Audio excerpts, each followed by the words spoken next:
어릴 때 별명 혹시 기억하시나요? 저는 어릴 때 별명이 순이, 순둥이라고 해서 순이라고 친구들이 매일 놀렸던 기억이 나요. 저는 참 그 별명이 너무 촌스럽기도 하고 그래서 생각하기 싫은 별명이었는데 요즘 세상에는 그 별명을 가진 게 어떻게 보면 참 희귀한 거구나 느낄 때가 있네요. 어려서부터 저는 엄한 부모님 밑에서 자라와서 그런지 늘 위축되어 살았습니다. 시험 점수를 못 받으면 동생이랑 저는 그날 하루 종일 밥도 못 먹고 공부를 해야 했고, 그렇게 집에서 벗어나고자 했던 저는 악착같이 공부해 서울 명문대에 입학을 했습니다. 그 뒤로 집에서 나와 기숙사 생활을 했어요. 저희 집은 지방이라 통하기 어려워 제가 서울로 대학을 가고 싶었던 이유 중에 하나가 바로 저희 집 때문도 있어요. 그렇게 대학 생활을 하면서 저는 정말 이런 게 행복이었나 싶을 정도로 자유로운 생활이 너무나 행복했어요. 친구들과 밤새서 공부하는 것도 좋고 시험을 조금 못 봐도 누가 뭐라 할 사람이 없고 늦잠도 잘 수 있고 먹고 싶은 것도 친구들과 함께 먹을 수 있어 타임머신이 있다면 어떤 시간으로 돌아가고 싶냐고 묻는다면 저는 자신 있게 대학생활이라고 할 수 있을 정도였어요. 근데 그 대학 생활에서 저를 더 행복하게 해주었던 건 바로 남자친구였어요. 남자친구는 저랑 함께 입학한 동기로 처음에는 친한 친구였다 어느샌가 서로가 마음이 생겨 연애하게 된 케이스로 남자친구가 군대 갔을 때도 기다려줄 정도로 저희 사랑은 돈독했죠. 남자친구는 근데 저보다 더 힘들게 살아와서 제가 더 지켜주고 싶은 사람이었어요. 부모님이 사이가 안 좋아 대학생활 때 이혼하시고 남자친구는 그 뒤로 집을 나와 혼자 산다고 했었거든요. 그래서 제가 밥이나 반찬도 가서 많이 해주고 서로 가족처럼 의지하고 대학생활을 보냈습니다. 그렇게 함께 20대를 보내고 30대에 우리는 더욱 견고해진 사이로 서로 원했던 곳에 취업을 했고 안정적으로 연애를 했습니다. 남자친구가 자취를 하는데 자취방에서 자주 가서 며칠씩 있다 오고 하니까 갑자기 남자친구가 저보고 한 번은 우리 그냥 같이 살까? 라고 물어보는 거예요. 그래서 제가 지금 프로포즈야? 라고 물으니 정말 반지를 준비했더라고요. 내 인생에 결혼이 있을까 싶었는데 프로포즈를 막상 받으니 정말 몽글몽글한 마음이었습니다. 서로 나이도 찬지라 저희 집에 먼저 인사를 드리기로 해 처음 부모님을 정말 오랜만에 뵈러 갔던 날, 저희 부모님은 예전에 알던 부모님이 아니셨어요. 많이 변하신 모습에 내가 너무 못되게 엄마 아빠한테 굴었구나 그때 느꼈습니다. 엄마 아빠는 인사시킨 남자친구를 너무나 좋아하셨고 그 뒤로 남자친구네 집에도 인사 가기로 했어요. 남자친구 또한 집과 사이가 안 좋은지라 처음에는 그냥 간소하게 결혼을 원했지만 저희 부모님이 그렇게 하면 나중에 후회한다고 꼭 인사드리라고 당부하셔서 과일 바구니를 들고 남자친구네 아버님을 뵈러 갔죠. 뵈러 간 날 저는 정말 깜짝 놀라고 말았어요. TV에서만 보던 인테리어 집이 제 눈앞에 있더라고요. 남자친구가 맨날 친구들한테 얻어먹고 되게 짠돌이었는데 알고 봤더니 아빠가 사업체 몇 개 운영을 하고 있더라고요. 저는 작은 사업인 것보다 했는데 생각보다 굉장히 큰 회사였나 봐요. 가서 인사를 드리는데 식은땀이 줄줄 나더라고요. 남자친구는 식사 내내 시큰둥했지만 아버님은 굉장히 좋아하시는 것 같았어요. 그렇게 어머님도 따로 인사드리고 결혼 준비가 척척 되어가고 저희는 순탄하게 결혼을 했습니다. 신혼여행에 다녀와 아버님께 다시 인사를 드리러 갔을 땐 아버님의 입에서 말씀하신 소리는 그야말로 충격의 도가니였어요. 저희한테 이제 너희가 결혼했으니 재혼을 하려고 한다고 하시는 거예요. 처음에 남자친구, 아니 남편이 무슨 소리냐고 갑자기 물어보니 1년 전부터 만나고 있는 사람이 있는데 그냥 간소하게 가족들만 만나서 식사하고 인사하는 자리를 가지려고 한다고요. 상대방 여자는 아버님보다 무려 10살이나 어리지만 성숙하신 분이라고 저희한테 잘해주었으면 좋겠다고 신신당부를 하셨죠.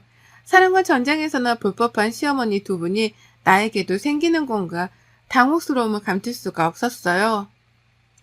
남편은 절대 안 간다고 내가 왜 가냐고 난리를 했지만 그래도 아빠고 이혼하시고 나서 재혼하시는 건데 자식들이 반대할 필요는 없지 않냐고 설득 끝에 그 식사 자리에 다녀왔습니다. 식당에서 처음 본 아버님의 여자친구, 아니 새어머님은 되게 단아하고 고우신 분이신 것 같았어요. 미술관 큐레이터였다고 하셨어요. 그래서 그런가 불어부터 영어, 일본어까지 4개국어를 한다고 들었거든요. 정말 그 식사 자리에서 자기 가족들과 불어로 대화를 하는데 우리와는 결이 다른 사람이구나 싶었습니다.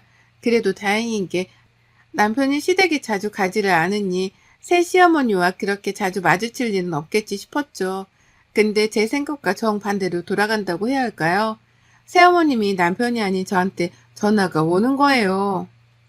물론 며느리는 맞지만 식당에서 처음 본 게 다인데 저보고 전화 와서 점심 식사를 우리 여자들끼리만 하자고요. 그렇게 말씀하시는데 안 나갈 수도 없고 해서 회사에 반차를 내고 새 시어머님을 뵈러 갔다 왔어요. 카페에서 새 시어머님을 기다리는데 저기서 걸어오시는데도 의상 입고 영국 황실에나 있을 법한 옷을 입고 나오신 거예요. 사실 좀 그 모습이 웃겨가지고 저도 모르게 컥 했는데 그걸 보신 것 같더라고요. 민망해서 바로 식사를 시키고 먹고 있는데 새 시어머님한테 전화가 온 것 같더라고요. 전화 내용이 불어로 얘기하는 것 같았는데 저는 잘 모르니 그냥 밥만 먹고 있었어요. 그런데 저에게 아, 우리 새아가는 불어 잘 모르지? 라고 물어보시는 거예요. 그래서 영어는 스터디 모임에서 많이 해서 하는데 불어는 배운 적이 없어서 잘 못한다고 라고 했죠. 그랬더니 저보고 자기랑 대화를 하려면 불어를 배워야 한다고 밥 먹고 불어책을 사러 가자고 하는 거예요. 제가 하는 직종과도 불어는 전혀 다른 분야인데 제가 새 시어머니랑 이야기하려고 불어를 배울 건 아니잖아요. 그래서 제가 지금 일이 너무 바빠서 무언가를 배울 시간이 많이 없다. 시간이 나면 배우겠다 했는데 지금 자기가 두 번째 부인이어서 시어머니로 생각을 안 하냐고 갑자기 저를 빤히 보며 물어보시는데 이건 대놓고 저를 놀리시는 거 아닌가요? 더 이야기해봤자 서로 기분만 좋지 못할 것 같아 우선 책을 사고 회사에 가봐야 한다고 이야기하고 후다닥 빠져나왔어요. 그리고 밤에 남편에게 이 이야기를 했더니 그냥 앞으로 전화 오면 잘 받지 말고 회사 바쁘다고 둘러대는 게 좋겠다고 했죠. 그 뒤로도 새 시어머니는 몇 번 전화를 하셨는데 제가 문자로 지금 회의 중이라고 하고 피했습니다. 그러자 새 시어머니께서 저희 집으로 저를 보러 찾아오셨습니다. 근데 찾아온 이유가 이번에 집들이를 하는데 며느리를 보고 싶다고 하는 친구들이 많으니 저보고 오라고 초대장을 주시는 거예요. 제가 이날은 회사에 일이 많아서 어려울 것 같다고 해도 저에게 시간을 맞춘다고 꼭 오래요. 심지어 따로 아버님이 전화 오셔서 오라고 막 그러시는데 거절할 수가 없잖아요. 그래서 그날 시댁으로 건너갔어요. 남편은 야근이라 저보고 가지 말라고 신신당부했지만 또 그럴 수가 없어 넘어갔죠. 가서 밥 먹고 차 마시는데 아버님네 집에 집안일을 도와주시는 이모님이 계시는데 제가 민망할 정도로 이모님을 모든 사람들이 다 시키는 거예요. 물론 당연히 가사일을 도와주시는 거니까 그럴 수 있지만 너무 작은 것까지 솔직히 시키는 건 좀 아니잖아요. 그래서 제가 보다 못해 자꾸 이모님을 시키길래 혼자서 일하시기 그러시니 제가 도와드리겠다고 저한테 말씀하시라고 했죠. 그랬더니 그 친구분이 갑자기 불어로 뭐라고 하는데 안 좋은 말 같았어요. 그 뒤로도 불어로 자기네들끼리 좋다고 웃고 떠들고 이모님이 조금만 실수하면 신경질을 팍 내면서 불어로 욕 같은 걸 하는 것 같더라고요. 그렇게 좋지 못한 식사 자리를 하고 와서 그런가 집에 와서 긴장이 풀리니 두통이 밀려오더라고요. 두 번 다시는 그런 자리에 가지 않겠노라 다짐했죠. 며칠이 지나고 또 새 시어머니가 전화가 오는데 한두 번 정도 받지 않았어요. 회사가 너무 바쁘기도 했고 또 뭐라고 하실까 두렵기도 해서요. 그랬더니 문자로 전화 받아요? 라고 왔네요. 퇴근하고 회사가 너무 바빠서 전화드릴 틈이 없었다고 하니 이번에는 저보고 쇼핑몰 같이 가달라고 하시는 거예요. 친구들이랑 모임이 있는데 어떤 옷을 입고 가야 할지 고민된다고 좀 봐달라고요. 제가 친구도 아니고 알겠다고 또 하고 주말까지 새 시어머니랑 백화점에 갔습니다. 백화점에 가서 계속 끌려다니고 짐 들고 거의 비서처럼 따라다닌 것 같아요. 제가 거절을 잘 못하는 편이기도 하지만 너무 저를 편하게 대하시는 것 같아서 쇼핑을 다 하고 식사를 하면서 제가 말씀드렸어요. 어머님, 제가 회사가 너무 바빠서 주말에도 이제 시간 내기가 너무 어려워서요. 죄송해요. 라고 말씀드리니 저보고 한 달 월급이 얼마냐고 물으시는 거예요. 그래서 얼마 정도 받는다 하니 저보고 갑자기 생각보다 많이 못 받네. 일하는 거에 비하면 너무 적다. 차라리 나 이렇게 쫓아다니는 게 더 이득이지 않아? 라고요. 원래 말씀을 잘 가려하시는 분은 아니라고 생각했는데 저렇게 말씀하시니 화가 좀 났어요. 최대한 침착하게 말씀드리고 저는 바로 집으로 왔죠. 그날 하루 종일 침대에 누워 펑펑 우는데 결혼 생활이 뭔가 싶기도 하고 왜 나는 이렇게 거절을 잘 못할까 싶어 이런 제 자신이 답답했죠. 남편한테 말하면 남편과 아버님 사이가 나빠질 게 뻔해서 제가 참는 게 가족들한테 다 좋은 거다 하면서 그렇게 지냈습니다. 그 후 새 시어머니 생신이 다가와서 시아버지가 남편에게 집으로 와서 같이 밥 먹자고 하셨나 봐요. 알겠다고 하고 선물을 또 준비 안 할 수 없어 준비해서 가야지 하는 마음이 있었는데 아니나 다를까 또 저에게 연락이 계속 오는 거예요. 생일인데 며느리가 차려주는 밥이 드시고 싶다고 해주면 안 되겠냐고요. 그래야 자기가 좀 대접받는 기분이 난다고요. 저는 또 알겠다고 말씀드리고 새벽같이 일어나서 집에서 음식을 이것저것 했어요. 그리고 시댁으로 넘어가서 거기서도 음식하고 집도 생일 파티 느낌 나게 꾸미고 하니 밥 먹을 때가 되니까 녹초가 되었네요. 너덜너덜해진 영혼이 가출한 채로 있다가 집으로 와서 그날 하루 종일 악몽에 시달렸어요. 열심히 공부해서 대학교 가고 지금은 누구나 가고 싶은 직장에도 다니고 있는데 제 인생이 너무 초라해 보이는 거예요. 결혼 앞에서요. 결혼만 안 했으면 제가 이렇게 을이 될 일도 없잖아요. 근데도 제 성격 때문에 말 한마디 한 번 못하니 화병이 나서 미쳐버릴 것 같았어요. 그렇게 하루하루를 살다 딱 이날로 제가 각성을 하게 돼요. 그날도 어김없이 새 시어머님 쇼핑 비서로 따라가게 되었어요. 따라다니다 보니 저번에 친정 부모님이 낡은 운동화를 두 분 다 신고 계시는 게 생각나서 백화점 간 김에 하나 사드리고 싶었어요. 그래서 사드리려고 저도 이것저것 좀 보는데 왜? 살려고? 이러시는 거예요. 그래서 부모님이 운동화가 낡아서 하나 사드리고 싶어서요. 라고 하니 저보고 새 시어머니가 갑자기 깔깔 웃으면서 여기 운동화 한 컬레에 얼만 줄 알아? 제가 브랜드를 잘 모르기도 하고 다 그게 그 제품 같아서 한 20만 원 정도 하나요? 라고 했어요. 그랬더니 정말 그 매장에서 박장대소를 하시면서 뭐? 20? 여기에 20만 원짜리 운동화가 어딨어. 진짜 촌스럽다. 우리 새아가 나 따라다니면서 안목 좀 챙겨야 할 것 같아. 라고 하는데 옆에 있던 직원은 저를 보며 웃음을 참는데 제 얼굴이 정말 새빨간 토마토처럼 붉어지는 거예요. 그리고선 갑자기 남자 운동화, 여자 운동화 한 컬레씩 고르더니 직원에게 이거 계산해줘. 우리 사돈댁이 이런 운동화 한 번도 못 신어본 것 같아. 진짜 안타까워서 내가 참 이럴 때 또 내가 하나 사줘야 되지 않겠어? 네, 사모님 50대 분들한테 굉장히 인기 있는 모델이랍니다. 라고 하고 저보고 가져다 드리려고 하시더군요. 그 운동화를 집에 와서 보는데 참 제가 많이 비참해져 보였습니다. 그냥 제가 살아온 날들이 최선을 다했다고 생각했는데 저는 브랜드의 운동화가 얼마인지도 잘 모르고 새 시어머니가 사는 세상과 제가 사는 세상이 너무나 달라서 더 초라하게만 느껴졌던 것 같아요.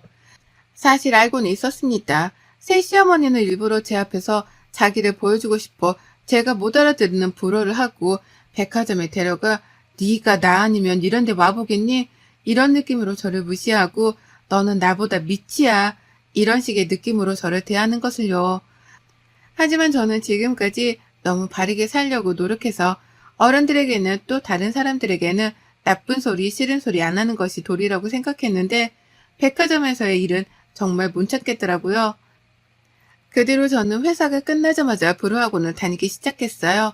불어학원부터 인간까지 들으면서 다시 새 시어머니가 나를 그 불어 모임에 초대하기를 바랬죠.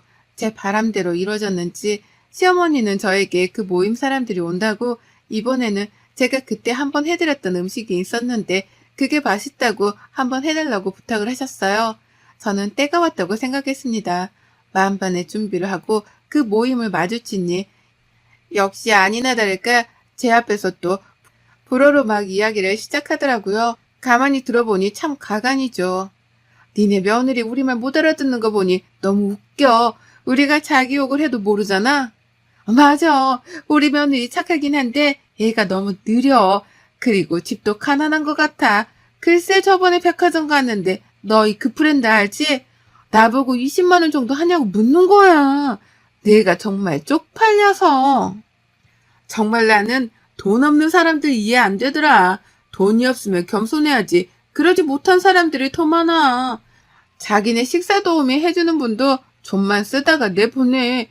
오래 하면 자기가 손때 탄다고 생각해. 진짜 재수없지 않냐? 아니, 나는 내 보내고 싶은데 우리 그이가 이모니 음식 솜씨가 좋다나 뭐라나 자꾸 그런 소리만 늘어놓니 지금 좀 꼬시고 있어. 이런 류의 이야기를 계속해서 이어가더라고요. 저는 계속해서 그냥 듣고만 있었어요. 고개 숙이고 밥 먹고요. 그리고 갑자기 강남에 정말 비싼 와인바가 있어요. 거기는 예약을 해도 몇 달을 기다려야 하고 룸에 들어가서 먹으려면 VIP만 되는 곳이거든요. 근데 시모 친구 한 명이 거기 와인바에서 일하는 사람이 자기 지인이라고 오늘 좀 한가해서 룸을 못 가고 그 바로 되어 있는 긴 테이블 있잖아요. 거기는 갈 수 있을 것 같다고 갈래? 라고 물어보더라고요. 저는 잘 안 따라가지만 이번에는 무슨 이야기를 하나 따라갔어요. 따라가서 앉으니 그때부터 거기서도 자기네들끼리 불어로 대답하고 불어로 이야기해요. 근데 그 이야기의 80%가 아마 남욕이라고 보시면 될 것 같네요. 근데 와인을 따라주다 와인이 좀 손에 흘렸는데 직원이 실수한 건 맞지만 갑자기 새 시어머니가 와인잔을 바닥에 쾅 하고 던지는 거예요. 그러면서 불어로 이야기를 하는데 안 통하는지 한국말로 막 따지더라고요. 그랬더니 그 매니저가 와서 죄송하다고 다른 와인으로 바꿔드리겠다고 새롭게 와인을 가지고 와서 먹는데 그때 시어머니가 한 말이 아직도 안 잊혀져요. 쟤네는 멍청해서 내가 일부러 깬지도 모를 거야. 솔직히 저 와인 맛이 별로라 다른 거 먹고 싶었는데 두 개 다 지불할 필요 없으니 하나는 깨트리면 우리가 돈 안 내도 되잖아? 저 와인 한 병에 얼만데 맛있게 먹는 게 좋지. 그러니 일부러 와인잔을 깨고 새로운 와인을 받으려는 수작이었습니다. 참 보고 있는 내내 웃겨가지고 있는데 누군가 저를 툭툭 치더라고요. 너 민정이 아니니? 결혼식 때 보고 안 그래도 어제 너희 아빠랑 네 얘기했는데 여기서 딱 만나네. 아빠 오랜 친구분이셨어요. 저도 너무 반가워 인사를 하니 매니저들부터 다 저를 쳐다보았죠. 그렇게 인사를 드리고 다시 앉는데 저보고 시모가 누구냐고 묻더군요. 아빠 친구분이시라고 룸 가고 싶으면 매니저한테 얘기한다고 하니 들어가실래요? 라고 하니 무슨 말도 안 되는 이야기를 하냐면서 비웃는 거예요. 더 이상은 안 될 것 같아 저도 불어로 얘기했어요. 그랬더니 정말 시어머니부터 그 친구들까지도 저를 빤하게 쳐다보더라고요. 아랑곳하지 않고 불어로 정말 다양하고 많은 문장과 단어를 써서 이야기를 했어요. 그 이야기는 니네가 불어를 하는 거 발음도 틀리는데 어디서 자꾸 불어로 사람 무시하려고 하냐고 라고 하니 다들 어버버 하더라고요. 저보고 너 가난한 집 딸 아니었냐면서 그러길래 불어는 진짜 몰랐고 배운 거다. 어떤 이야기를 하는지 궁금했다고 했죠. 그리고 저는 가난하다고 말한 적 없다. 혼자서 그렇게 생각하신 거지. 라고 했더니 시모가 아무 말도 못하더라고요. 사실 저희 부모님은 건물 월세를 받는데 그 건물이 생각보다 좀 많아요. 저희 지역에서는 부동산 하면 저희 부모님을 모르는 분이 없을 정도로 땅 부자기도 하거든요. 지금 저희 아빠 친구분도 유명한 건설사 사장님이시고요. 시모는 그때부터 저에게 알랑방구를 끼며 이야기하길래 불어로 시모가 좋아하는 와인을 따라드리면서 똑같이 말했어요. 어머님 저번에 통화 내용 들어보니 어머님네 쫄딱 망한 것 같은데 아버님 아세요? 제가 말씀을 안 드리려고 했는데 이왕 이렇게 된 거 제가 직접 말씀드리려고요. 사치가 너무 심하셔서 그런 것 같은데 이제 쇼핑 못하고 와인 못 드셔서 어떡해요? 그리고 지금 여기서는 제가 계산할 테니 걱정하지 마세요. 한 푼이라도 아끼셔야죠. 곧 아버님과 헤어질 수도 있을 테니요. 라고 하고 계산하고 나왔어요. 저번에 어머님이 불어로 통화하는 내용을 들어보니 일부러 제 앞이라 그런 것 같은데 동생이 보증을 잘못 써가지고 가지고 있는 재산 모두가 넘어갈 것 같더라고요. 아버님은 모르시고요. 근데 제가 나오기 전에 식탁에 서류 두고 왔어요. 순하기만 했던 제가 눈에는 눈, 이에는 이, 돈으로 무시하는 자 돈으로 갚아주겠다 하는 마음으로 진짜 처음으로 대응을 해보았습니다. 그 뒤로 어머님은 집에서 쫓겨나셨어요. 알고 봤더니 아버님 카드로 정말 많이 긁고 다니고 집에 사실 땡전 한 푼도 없는 무늬만 공주였던 거죠. 알맹이는 거지고요. 근데 그렇게 제 앞에서 자랑을 해대니 저는 얼마나 가소로웠겠어요. 참느라 사실 힘들었네요. 저희 부모님은 돈을 정말 많이 버시더라도 저에게 늘 사람은 검소해야 한다고 알려주셨거든요. 그래서 백화점 가서 옷이나 신발, 가방 이런 것 등에 전혀 관심도 없으시고 저도 마찬가지로 그렇게 살았는데 시모를 보니 제가 참 작아졌어요. 검소하게 사는 거라고 배웠는데 돈은 쓰라고 있는 건가? 제 신념이 무너질 뻔했거든요. 근데 그 신념을 잘 지켜 오늘 꼭 쓰기 위해 있었던 것 같습니다. 사람은 겉모습이 또 보이는 모습이 전부가 다가 아니라는 거 꼭 그 시모가 알았으면 좋겠네요. 여러분의 생각은 댓글로 남겨주세요. 오늘도 시청해 주셔서 정말 감사합니다.